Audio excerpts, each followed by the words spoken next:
What is this? They say, who is this? It's Winston. Where you Winston? would have Corey's sissified GTA friends? Y'all out here pretend to do crimes and stuff. What? Crimes? What is What are you all? talking about? What is this Snide show and shit? What is all this? Well, it's a podcast, and it's all Podcast. about everything. Isn't that one of them things pretentious white people listen to? Mm, we aren't friends, are we? I don't know. Winston, why are you here? I don't know. I got on this computer. I thought there was some stupid Sims or something. Winston, quick, right off the top of your head, what's your favorite podcast? I like the Epstein one. Yeah, see, that's what I thought you were gonna say. That guy, he was pimping. Let me tell you something. Everybody listens to a podcast. Everybody likes podcasts. Winston, what are you even doing here? Hey, Hmm? hey, get me. Let's get out of here, man. What the hell? What? Ah, man, he started it. What? Go, man. Go on back home. Hey, what? Can I borrow a bunny? No, you can't. No. Can I sell you shoes? No. Get out of here. God, sorry about that. Welcome to Snide Show. Apparently. What did he say? He said that podcasts are for pretentious white folk. And then I asked him what his favorite podcast was, and he told me. Yeah, he's kind of a poser. I got that. Yeah, I don't even know how When he I got name in like here. Winston. Oh, Winston. When will he ever learn? Hey, So from the put sounds that of it, down. he's never. Uh-oh. I'm sorry, what were you saying? I'd say he's never gonna learn. No. No, apparently not. All right, well, I guess as long as we're here, we might as well get the show But that's rolling. okay. Yeah, Yeah, that'd probably be best, I think. man. All right, well, shoot. What you been up to, AC? I'm Core, by the way. Thanks for asking, Core. Oh man, well, just gearing up for the next showing and thinking back over the past weekend. Oh man, what a weekend it was, right? It was a sweet weekend, yes. Of course, you know, I know. Those who have seen or heard know we got an exclusive interview, which was pretty awesome. Oh man, yeah. And Of course, it was with S.J. Jones, We Are Pigs, and we got that exclusive to release their cover of The Red, which was pretty sweet. Oh The man. song and the fact that we released it. Yeah. Yeah, dude. That was monumental. And hopefully one of many to come, right? Yeah, that's our hopeful plan. Which we've got some things in motion at the moment, working towards doing some more of those, and our plan is to hopefully do, one to two in the near future, about once per month. Yeah, So be prepared for that. for real. For real. Yeah, cuz I mean it's really it wasn't anything that either of us expected to come out of the Snide show. But I think interviews and whatnot really fit in here. We're all about opinion, pop culture. We talk about music sometimes. We talk about that's varying art forms here on the network. And so, and ultimately, this is all a big experiment, a big sandbox. So we're hoping to like, constantly morph the format until we find the one that fits the audience we're trying to find. Yeah, exactly. And you know, when this first came about, it was kind of like a stab in the dark, like, well, maybe. But then, it got the thumbs up and the green light, and I was like, oh, okay, all right. Yeah, why not? So I'm gonna jump on in and we'll see where that goes, and hopefully, that one I think went pretty smoothly. So I'm Mm. hoping, the next one will go smoothly, and we're hoping now that this is hoping that we can get a follow up appearance somewhere down the road. Hell yeah. I think she fits in well in this atmosphere and what have. So yeah. Yeah, I that's awesome. That's awesome. Absolutely. All right, man. Well, are you ready to get into some topical punch? Yeah. Oh no. So, just a little disclaimer here. We're not news people. We're not journalists. We like to aggregate content, including news. So the news that's interesting to us, which obviously you've seen past episodes, space is a big one, at least for this season. But we get into some local stuff. There's not enough really like local communication of news around here. So especially opinion pieces. So we do a little bit of that. And starting out, sir, this is a topic that is relevant to our history, I think. Blacksburg apartment price gouging from Marcus. Yes. Yeah, Marcus Lewis. This is an opinions column on the Collegiate Times. So yeah, we once upon a time were Blacksburg local. We lived in Blacksburg, home of Virginia Tech, the prestigious university, agricultural university. They've been getting fancier and fancier, but even before some of these fancier apartments popped up in Blacksburg, we uh we were kind of like on that mid shelf. We weren't in luxury apartments by any No, means. what was that place called? We actually make jokes about it in our other cast, the show cast, not the pod, but the Hmm. mill, which is right there, right smack dab in the middle of upper and then lower side. Yeah. It's sort of, it's not right downtown, but it is right off Main Street, and it was kind of like a sort of lower mid shelf uh, apartment, and we were paying out the nose for it, barely getting by with Hmm. roommates and stuff. But then now there are these bigger luxury places, which makes sense because a lot of sort of the well-to-do collegiate youth of Virginia, this is like the number one school, right? So yeah, they get a lot of ritzy kids, but that by driving up all the value, it makes it harder for the sort of like lower uh, on the socioeconomic scale, makes it harder on them. Yeah. Well, just to add to that, going into that, if you don't make a certain amount, you have to have a guarantor, regardless of your age. Yeah.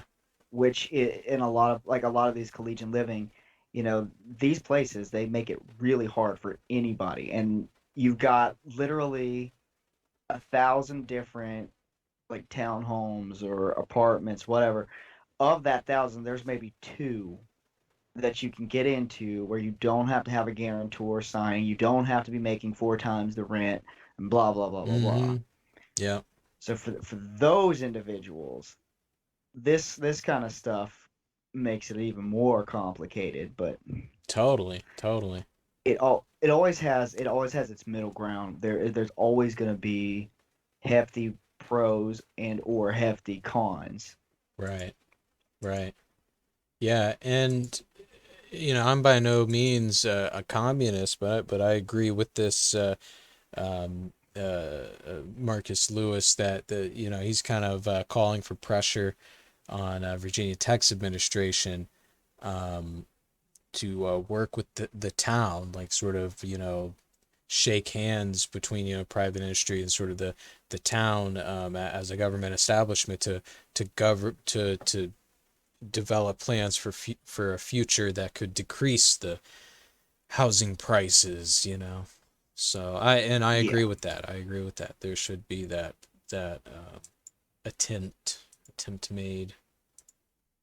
So yeah, that's all I have on that one. Oh, that's a good little round out local, because I mean that's a local thing, like all around a kind of thing. Yeah, yeah. I'm sure anyone in a place near a university, um, could relate to this story. So let's move ourselves on over here to pop culture, shall we? Shall we? And Shall. it looks as though we will be talking. Okay, so if we throw back a little bit, we've been talking a lot about the Alien comics Mm. that are coming out, Hmm. which that I am omega super excited about. I am a huge, huge fan. But it looks like they are also doing Predator. So let's Ooh. see. So Disney, of course, they purchased 20th Century Fox back in 2019. So along with that comes Alien and Predator, because you know Predator and Alien are within the same universe. Yeah. Um, so let's see what they have to say about.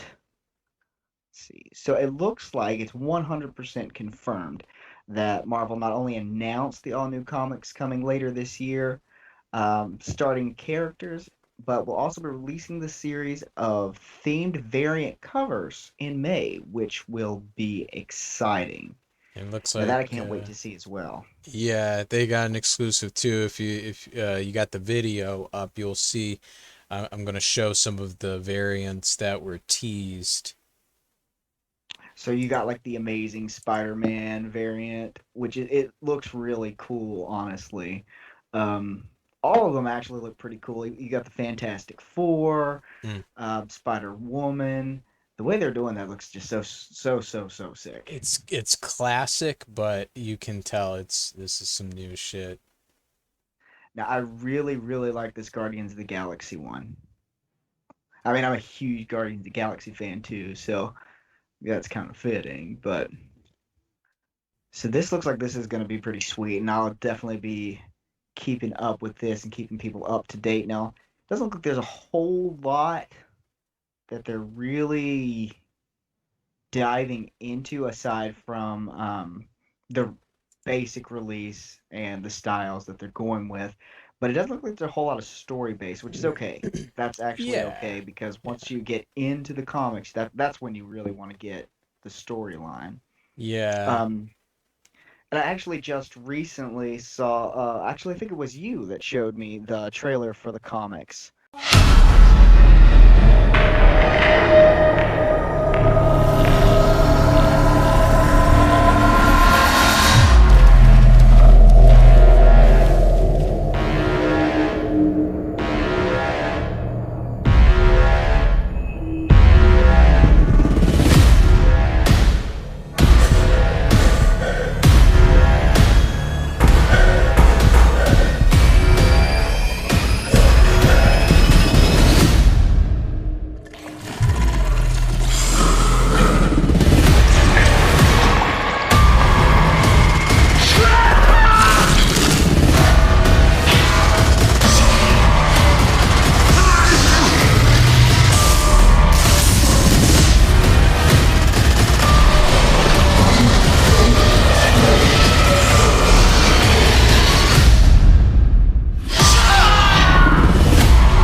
If you're up against a xenomorph, there's only one android model for the job.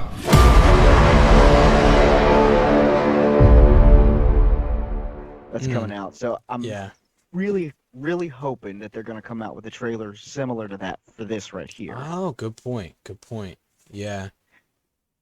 Yeah, I man. think they could totally get away with that. But now, let me ask you this, Hmm. okay? So a lot of people weren't huge fans of the Alien versus Predator, the crossover stories. I liked them. Mm-hmm. I thought they built on the stories pretty well. Me too. Um, would you want to see that kind of crossover with these comics? I would. I would. I honestly feel like maybe that's the route they should have gone back in the day. Although, I mean, they did make a lot of money, especially on that first one, the first film. But maybe they should have tested the waters with that. I don't think they did, and I wonder. Um, but yeah, and it looks like that's what they're building to, because these are both kind of releasing, their first runs are releasing at the same pace during the same time period. So I feel like Mm-hmm. that's kind of a, to me, a clue that, oh, there's going to be like in a year some sort of crossover, and then that's going to somehow maybe even tie into the TV show that we've seen teased, that we'll get into more on future episodes. We're probably going to review these comics as they come out, and then the show probably at the beginning and at the end, kind of like we've done with WandaVision. We sort of talked about it before it came out, and like once it's all wrapped up, hopefully you'll be up to speed, and we can do a whole episode on that. Um, but Alien and Predator are big. Do you would you rather see this comic crossover, or would you rather see like an episode of the TV show that dealt with this? That's a tough call. Though, I mean, I've seen them cross over already once via like action. Mm-hmm. So I'd like to see how they go about doing it in, the comic book form. I Yeah. would love to see that comic book format. Now I know that I think there have been some comics that have done that, but I think they're like comics based off the movies. Right. Um, so I'd like to see a new storyline, a different storyline in the Yeah, comic book universe.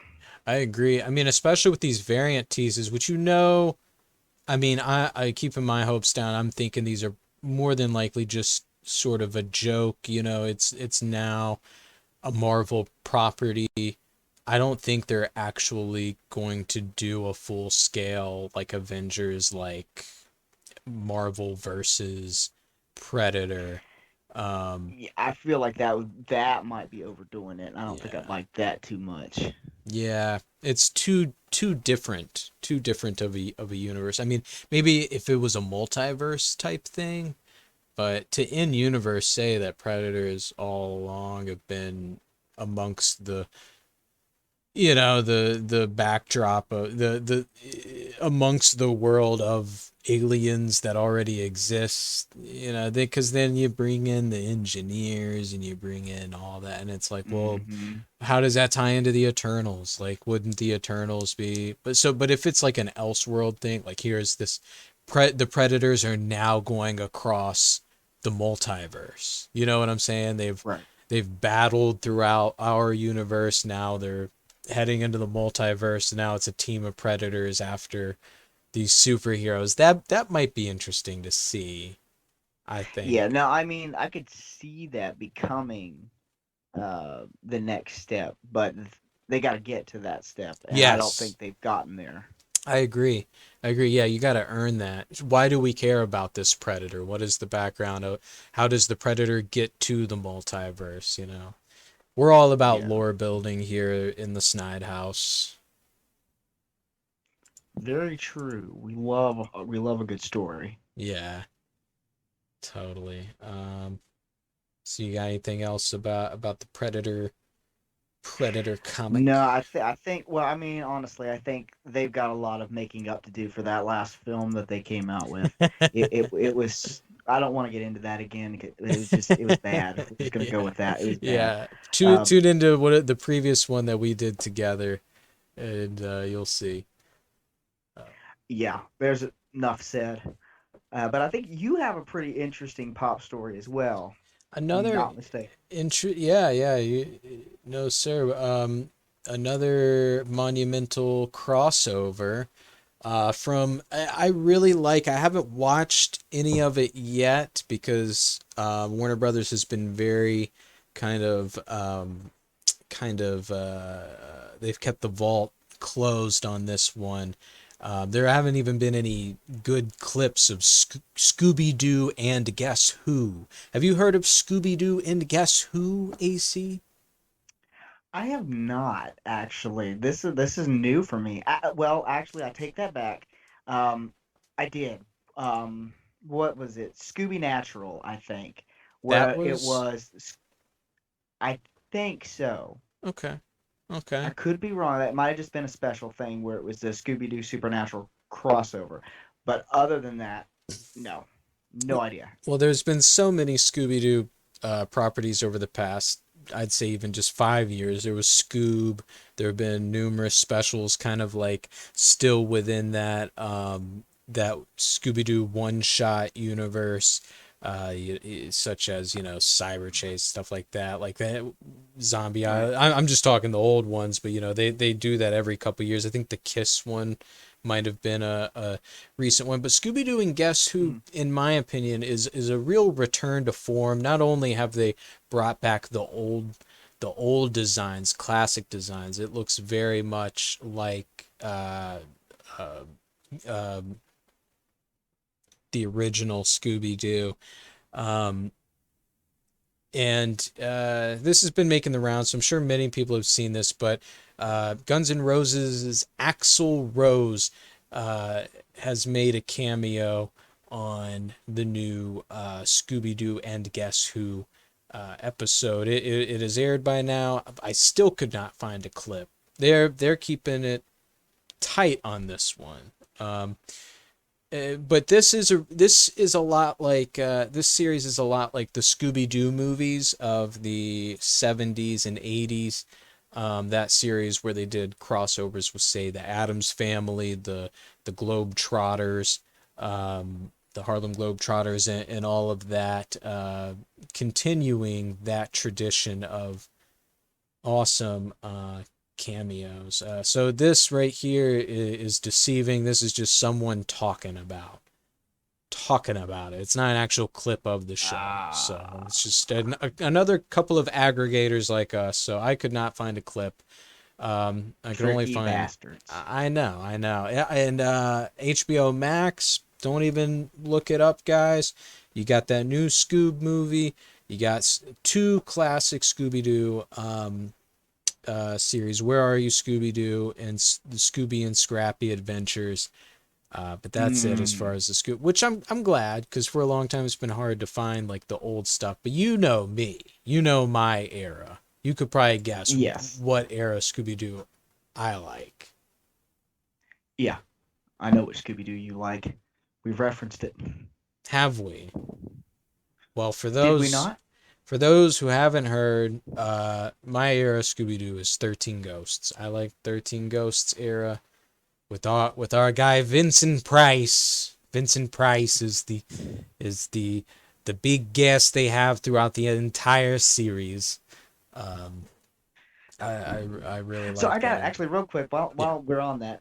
Um, again, throwing back to the audio show. Mm-hmm. Is that the price that that you based your voice off of? It is. It is. The whole. It's supposed to be kind of like a parody. Mr. Price from A Day at Claybait Lodge. I loosely based on Vincent Price. It's very much a different thing, but yeah, there's a jump it off point for that. I um, mean, it's got its own uniqueness, but I was just curious. yeah, thanks, man. Thanks. But yeah, so Axl Rose is continuing that tradition. I myself am not a big GNR fan, but I think it's kind of cool. And look at that. Look at that old school Scooby Doo shaking hands with, well, Shaggy, who's shaking hands with, well, Axl Rose. Yeah, yeah. But I think that's enough pop culture for now. So now we'll be moving our way on into, let's see, some science, shall we? Science! Dun, dun, dun, Started dun, me dun, with dun. science. So this is 70,000 never before seen viruses found in the human gut. Uh-oh. That's Uh-oh. never, ever, ever something you want to read. Ooh, look at that. Ooh, look at those things. Those viruses. Yeah, I think those are viruses. Nasty. Ugh. Oh no, it's one of Nasty. those names. I'm gonna butcher it. Yasmin Sapkaloglu. Saplakagu. Saplakagu.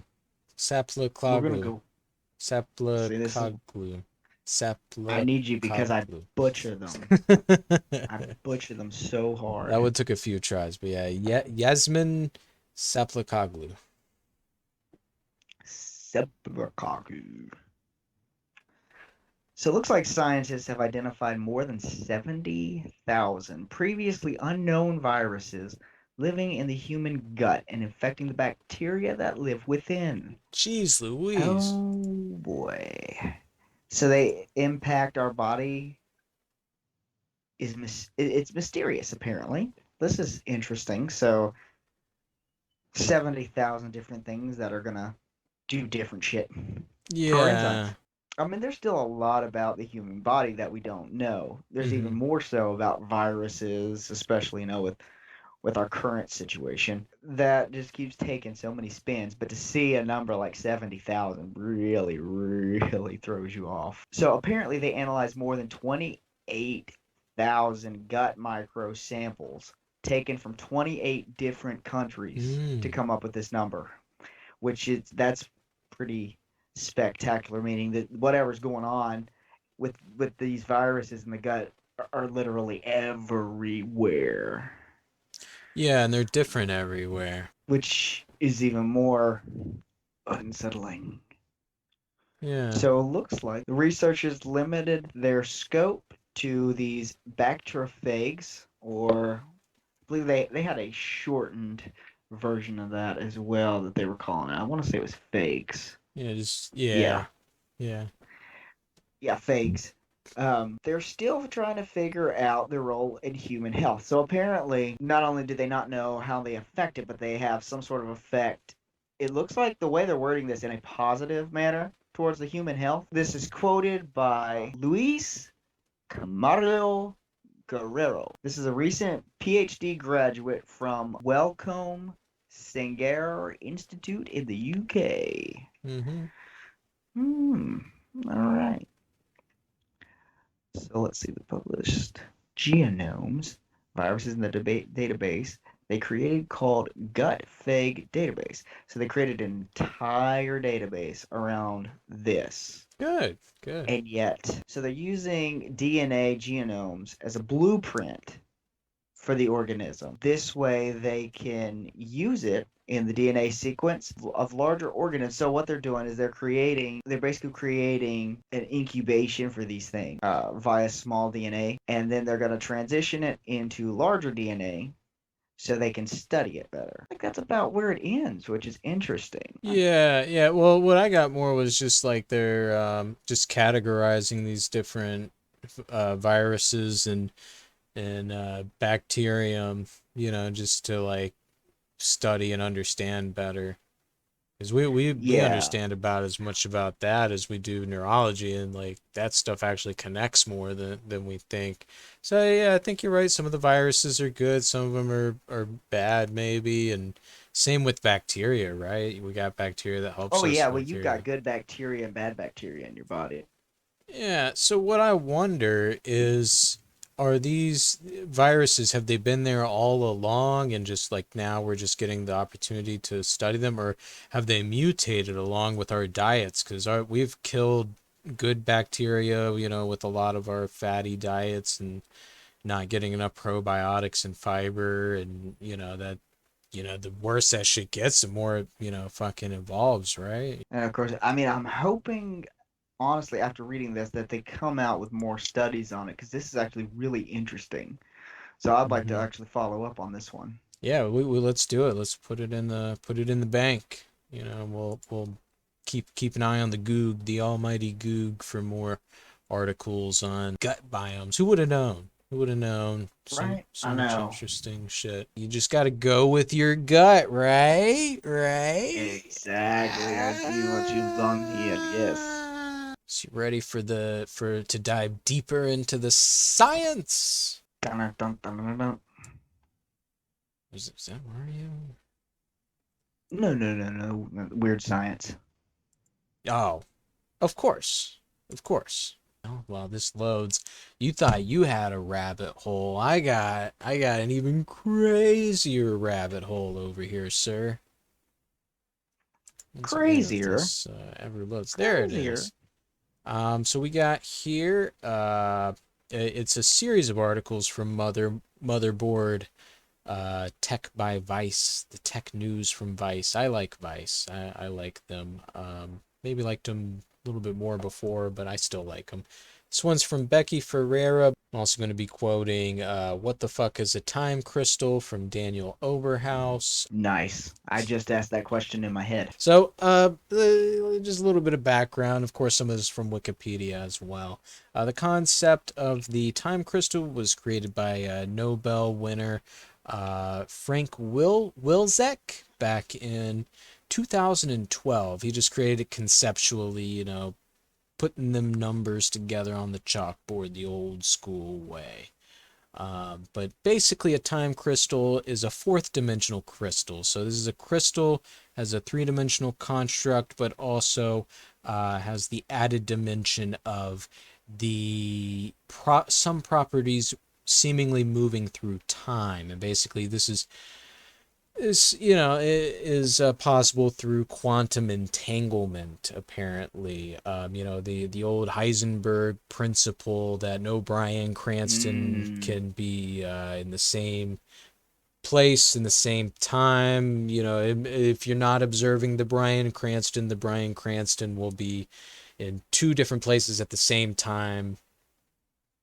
It's once you look in the Schrodinger's cat box or something and clean it out. I don't know. So because of quantum shit, there are time crystals, and a team of physicists from UC Berkeley created the blueprint for such in 2017, and then it was physically created a month later using various experiments from the University of Maryland and Harvard teams using lasers and trapped ions. And put like a glass of water, shoot some lasers through it. They got a special microscope, and by doing different frequencies and shit, they're able to create these little tiny atomic sized crystals. Basically, they've been able to do similar things in the past, but these things were only able to be observed for a very short amount of time. But now they're creating more stable forms, and recently, as of just a couple of months ago, the University of Poland has a team that refined a way of creating time crystals. The Maximus, yeah. So that's the thing. These have always theoretically been properties that we're able to put together equations to see, that it's theoretically possible. But now the Maximus X-ray microscope in Berlin has captured some trippy footage of them. And I'm going to play some of that footage now. Look at that. That's wild. Just look at that. Well, that's really cool, though. Yeah, I want one of those equalizer visualization effects that does this. That shows me some time crystals while I'm listening to dubstep or something. Oh yeah, I mean, I could get down to that. I mean, that would make one of those. That would make a cool little like side piece. Like, check this out. I want to show you something really cool. Just walk over here into my music room. Bam. What are those? Those time crystals. Yeah, yeah, they're just pulsating to the fucking, you know, Daft Punk. Rest in peace. I was about to say, yeah. you know, so yeah, so a lot of people are wondering, well, what is the practical application of time crystals? Now, I can't Mm. remember if we've gotten into quantum supercomputers before or not, but I have a little spiel about them. I don't have my notes for that in front of me right now. This is something, of course, always looking for feedback, folks. If this is something you want us to like get into more of, the quantum shit. But the Right. supercomputer now is a quantum computer that uses what's called a qubit. And the qubit basically, theoretically, uses a quantum material in place of the silicone receptors that we have now to scale these bits down to the quantum level. You're talking, you don't need a little tiny diode that's like, they're able to scale them back atomically, right? That's what Right. these time crystals would be used for. You would use these time crystals in place of the silicone that is in computers. Oh. Basically, you could fucking store the world's information on a fucking flash drive. This would open up, because there's been rumblings of a silicone shortage, and right now, I don't know if people know, people out there bitching about Yep. blood diamonds. There's fucking blood silicone coming out of fucking Burundi. They're using slavery to fucking make iPhones right now, folks, if you're not aware. This would change everything. Everything. But of course, the universities, the rich, the billion, they'd get the Yep. fucking quantum computers. I'd still be sitting here waiting 24 hours for my fucking cloud to sync. Pushing Yep. back our Yep. productions and shit. I know, and it's gotten so fucking frustrating. That's video, bro. But yeah, so what do you think about time crystals, man? What do you think about this shit?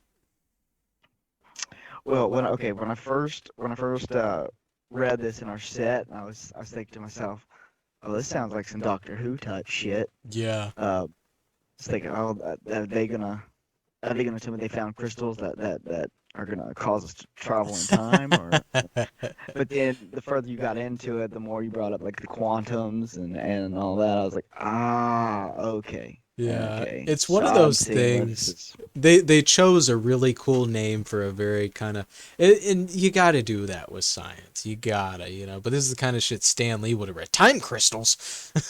Then like, I know what I'm doing now. yeah, wrote a whole like Yeah. book about it. I mean, Then I people, can't draw feet, but I think I can draw a time crystal here. yeah. But no, But I think it's pretty cool if they get it to actually work the way that they're intending for it to. That would be pretty amazing. yeah, yeah. I mean, it would change computing right now. And once they're big enough, maybe then we could get into some Rick and Morty shenanigans. We'll see. Yeah. I mean, that would be so. That would be awesome. Yeah. I'd be totally down. Just don't step on any butterflies. I do whatever the hell I want. Or step on any cosmic webs.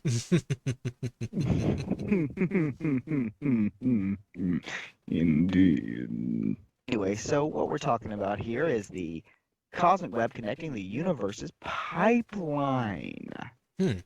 This is looking. It looks like it's coming from Becky Ferreira. So this is a new study, and it's revealing let's see, the best evidence. Okay, so this is the best evidence for the elusive cosmic filaments that supercharge ancient galaxies with cold gas. But what does it all mean, Basil? So when I was studying up on this, I saw that too, and I was like, cold gas. All right, this is gonna be one of those stories. So let's see what it all means, shall we? So let's see.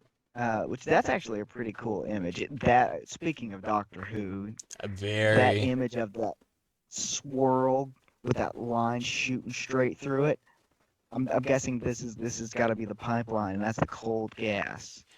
Yeah, right. Yeah. Either You know, Doctor well, Who Oliver or putting March, the Frost March. Bifrost. Bifrost. I hope that's what See, it is. if you peer into the deep reaches of time and space to glimpse the universe when it was just a few billion years old. You see, you telling me this right here, this is some time traveling shit right now. I don't even know. This is basically going into the ancient era of populated masses galaxies. Um, so they've been doing some simulations, it looks like, for galactic behemoth. Fed the cold gas in dark matter filaments. So of course we're familiar with dark Dark matter matter, at this yeah. point.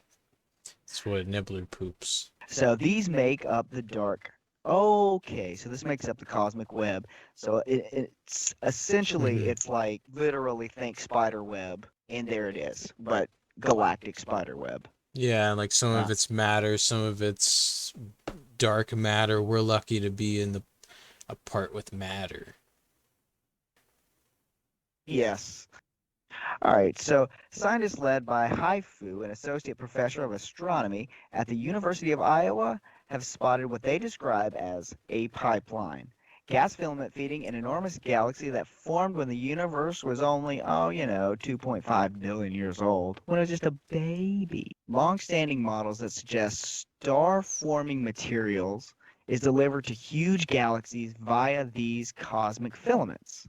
So the pipeline, it looks like it is literally feeding the material into the galaxy to build it, which is actually pretty cool. We're across the You, galaxy. Like, yeah, I suppose it could be like across the galaxy. You got the graph pulled up, right? yeah, it's almost like, you know how like our oceans have currents and they like pull Mm-hmm. shit, move shit around. It kind of seems like that, but on like That's what these it's coming off like, yeah. dark matter filaments just kind of like carry, you got like hot gas and cold gas, and just like our weather or our oceans, this shit's going to shift around and stuff. But when you're looking at this chart, it's just like, so wait a second.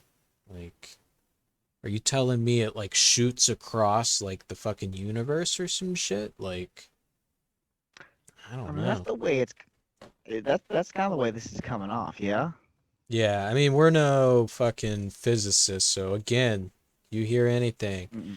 even if you got to be like, "Hey, no, dummies, here's what's going on." Do it. Just fucking do it, all right? Like Yeah, no, I I want would to actually learn. prefer that. I don't even care. Say, hey, jackass. Oh, well, okay. Here's what's going on. Oh, well, thank you. We thrive Short off of assistant. abuse. Oh yeah, so like he's saying like at this point, Fu is saying in the long term we would need to find more streams around other massive galaxies, and I wonder how we can achieve that efficiently using telescopes. Yeah, yeah. Because I mean, the telescopes we have only branch out so far. Hey, numerologically, this is strange. Fu and his colleagues poured over observations of 70,000 galaxies over a period of 5 years before they tracked down the perfect system that contained SMMJ0913. 70,000? That number's come up twice already. What's the That is numerological true. significance of that? That's a good question because 70,000 viruses in someone's gut, and now it's 70,000 in space. Does make one wonder what's behind this. The scary dude. Shouts out to Futurama. This is the second reference we've had so far. That must mean we're getting close to the end of the show. Yeah. I believe we're getting pretty close there. We have a couple more things to look at, though. Yeah. All right. Indeed. Which, speaking of cool theories, moving off into between science and space, there exist stories that impact both, and impact is an interesting word to use here. Indeed. Did I do it again? So we've got Yahoo Life with a story from the Nerdist by Matthew Hart. Came out just a couple weeks ago. Science offers new origin story for comet that killed dinos. So just a little background here. It's been sort of the paradigm for a long time that there was a comet impact, but there's been a lot of deliberation over where the comet impact was. Of course, the fabled comet that took out the dinosaurs, and then there was a weird dark period where people were even trying to deny that origin. May not have been as big of a devastating thing as we thought. There may have been some species that remained, especially flying dinosaurs. But at any rate, they have tracked down to a crater 93 miles across in the Gulf of Mexico they call Chicxulub. I believe I'm saying that right. Chicxulub. Yeah, I believe so. And let's see. So there's a cloud consisting of icy planetismals, which forms a sort of shell around our solar system. So there's sort of there are a few different layers of different spheres of just debris. One, of course, again, like is the Oort cloud that surrounds our solar system. There's also the belt, the meteor belt between us and or Mars and the outer celestial bodies. And then there's always deliberation over like some of these pieces of debris towards the outskirts of our solar system. Which ones are planets? Some big ones come along. We want to call it a planet, but yeah. So there's also looks like. The heliopause, I've heard that one before. Voyager 1 is one of our farthest satellites so far. But yeah, they're thinking that the Oort cloud may have been responsible for this big Galactus-style cloud. Just kidding. Galactus isn't a cloud. May have birthed. Thank you, Mr. Bay. may have birthed. May have birthed one of these rocks that. Basically, Jupiter acted as a kind of pinball machine, says one of these scientists. So after bouncing off Jupiter's gravitational field, it headed right here like a big ball of trash. There it is. The third. So yeah, and backing up, not just the existence of this crater, within this crater they have found iridium, and this story comes from Physics World, Planetary Science, from Hamish Johnston. Iridium in undersea crater confirms asteroid that wiped out the dinosaurs. So they may have actually found the smoking gun there, you see? It actually does seem like they might have, because I mean, it all makes sense the way that it's explained there. And this meteor, it says 50-mile radius there, and then the crater was 93 miles. Yeah. Do you remember that? Uh, So the rippling effect of how fast this thing was going and bouncing off some of that, I could see that could be exactly what happened.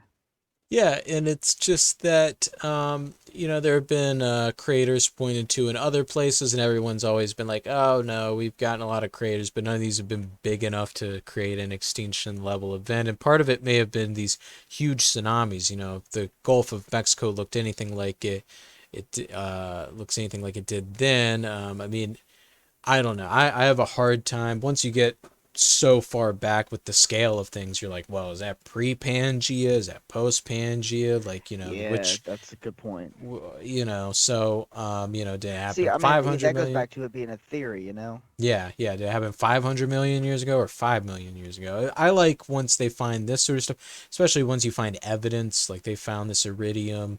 I mean, I recall there was a crater, I think in India they wanted to point to, and there's always been weird radioactive stuff with their soil and geology. But from what I've seen a couple of quotes that geology is the big determiner here, and this iridium, says Gulick, is no coincidence. Yeah, agreed. That this space radiation would be in this place, apparently. So Is there vibranium down there? We don't know. Who's It'd be amazing. Vibranium, boys. You know what we can do with vibranium? Make vision. Exactly. That'd be amazing. I have a vision. Make vision. Ah, yes, there it is. But yeah, so Oh, you got that's, some space debris over there to talk about? We have some space debris that we have brought up once before, I believe, in a previous episode. This is, oh my, I have to agree to read this. Oh boy. Uh-oh. Don't give him your cookies, Cookie Monster. Michael. Science Focus, the home of BBC's Science Focus magazine. Oh, perfect. Mm-hmm. Mm-hmm. I like that. I like that. I like BBC. Anything, honestly. Phrasing. Let me backtrack here. British Broadcasting Company? Channel corporation. I don't know.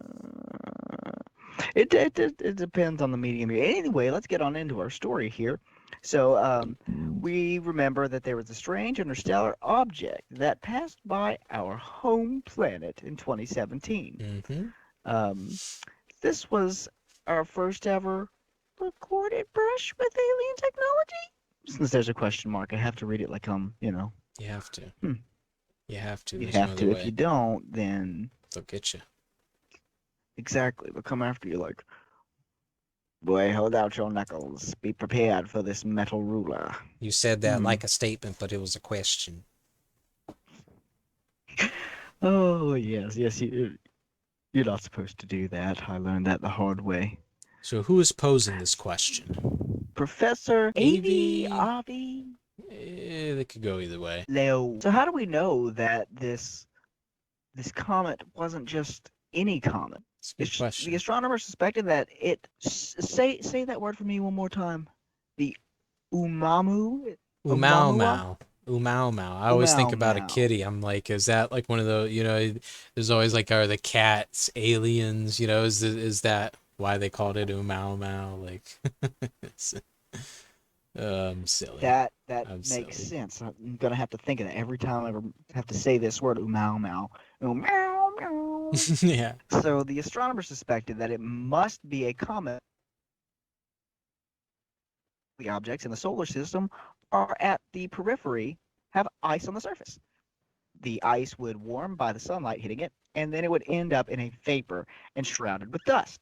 So we end up with the contemporary tale surrounding these icy rocks, and most of the objects lost by other stars would come from periphery because of passing stars' tears them away from their parent star. So the first suggestion was it must be a comet. And the only problem was that it didn't look like a comet. Well, okay.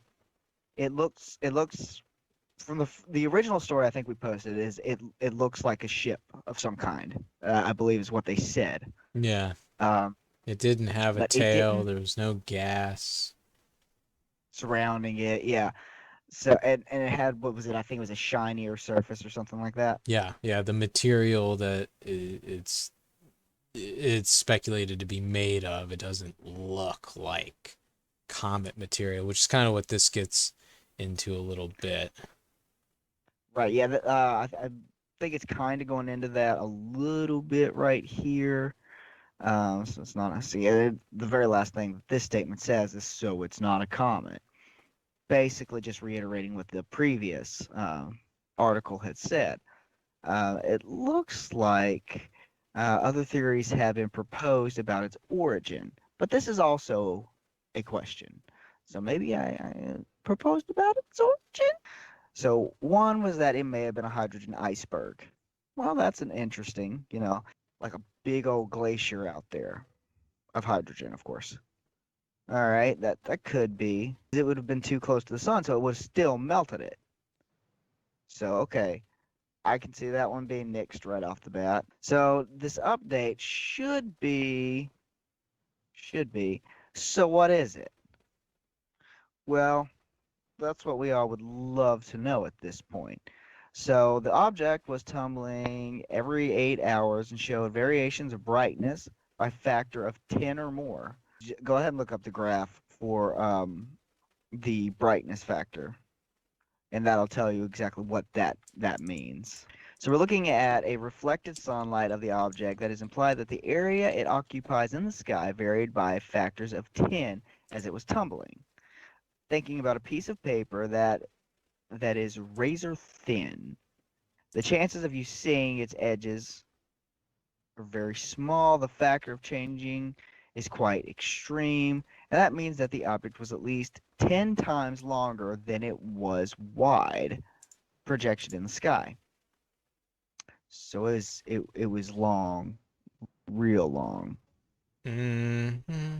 Like a cigar, Like perhaps? a cigar.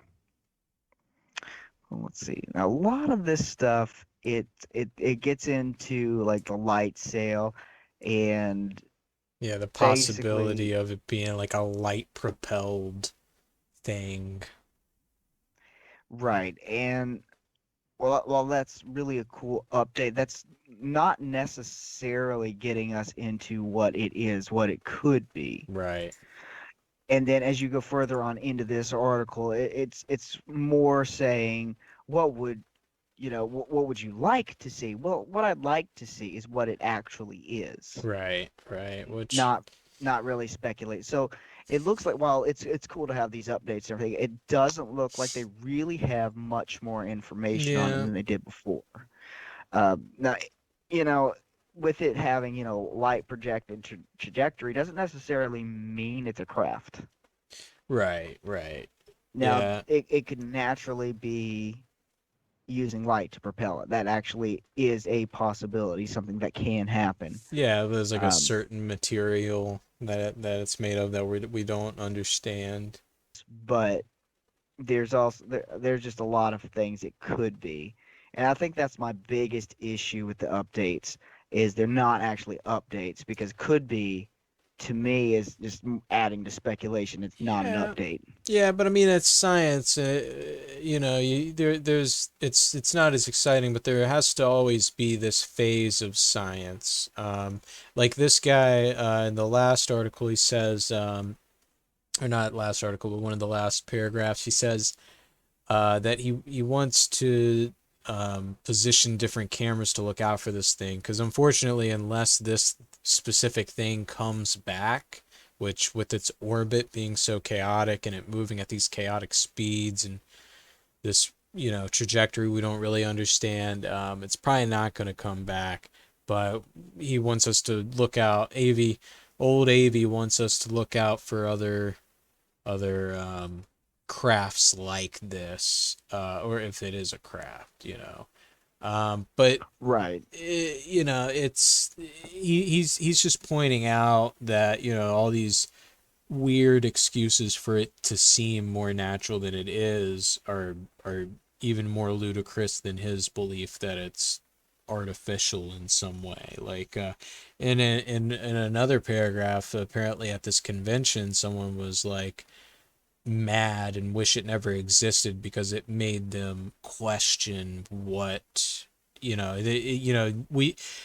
see gatekeepers in science sometimes that like they're comfortable with the way things are because they have this understanding, and when something challenges that understanding, it triggers them and they get mad, and it's because it makes them insecure because they thought they had everything figured out. And sometimes it's like, well, this may threaten my research grants, this may threaten this or that, my uh my work, this might threaten my work.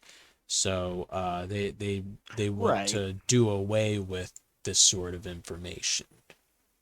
Right. Yeah. And well, I mean, the thing about that too, that's what science really comes down to. It's you're challenging your work, other people are challenging your work, you're challenging other people's work Mm-hmm. in order to keep moving along. And I mean, you gotta either accept that nothing is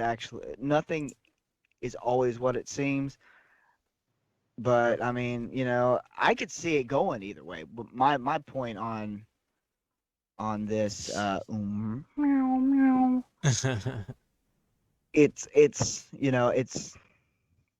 I agree. Without having some more info on the thing, it could go both ways. It really could. Like, I mean, it could be an artificial craft, and it could be 100% natural occurrence. You know, and I think for me, I guess it's not so much what they're talking about in the article is it's posed to be updating. Yeah. Yeah. Yeah. Yeah, and For me, I think updating it's more about what you know about the thing versus what your speculation is. Because I can get down with some speculation. Obviously, I can get down with some speculation. right. But for me, an update is something tangible, something factual, something that's different, real information. And I mean, Right. I totally agree with what he's saying, though. That's the thing. I totally agree with what he's saying. That we need to be on the lookout for either this particular thing, which I'd really like to see more on this particular thing. Right, right. But I mean, it's going to be next to impossible because even if it were to come back around, if there's multiple things like this floating around out there, I mean, all it's going to take is somebody to have had some kind of original measurement, and there be one little itty bitty measurement off, and it's all of a sudden it's completely different. Right, So, right. I mean, it's probably, I mean, there's probably never going to be anything more on this thing, but I will tell you right now, I really, really hope there is. Yeah, this shit is it's insane. I mean, like, I've got a video up now. I'm playing for the audience of just this, of its trajectory, and it's just this animation of its trajectory, and it doesn't make any sense, in so much as like how we know these celestial bodies to move. Like, it just kind of does this S curve around Earth and then like takes off in a totally different direction. Now again, if it's made of some sort of material that uses light or something that we don't totally understand to move, because there are certain things that what do you call it? They, like light and temperature can change its density, or the space between its different parts. I don't know, but it's interesting. It's interesting. Yeah, to say the least, it's definitely interesting. Yeah, but yeah, you got any other stories or topics or anything? Oh man, I mean, we could keep going and going, but I think we need to call it on this episode. I Save agree. something for next week. Yeah, yeah, yeah. Maybe eventually we'll, get some good updates on some of these things. So the gut Absolutely. bacteria, the gut bacteria and viruses, the Oooooh, still looking for Black Knight satellite stuff. The SpaceX stuff is kind of petering out. I mean, it's cool, but until, we're going to keep updating those launches if anything crazy happens. But, those As launches far are, as I know, there haven't been any more explosions on the launch pad or anything like yeah, that. yeah. So we'll look out for that stuff. Yeah. So everyone out there in space, where maybe we're not hearing screams, but you can hear us rambling. Um, stay snide. Thanks, guys.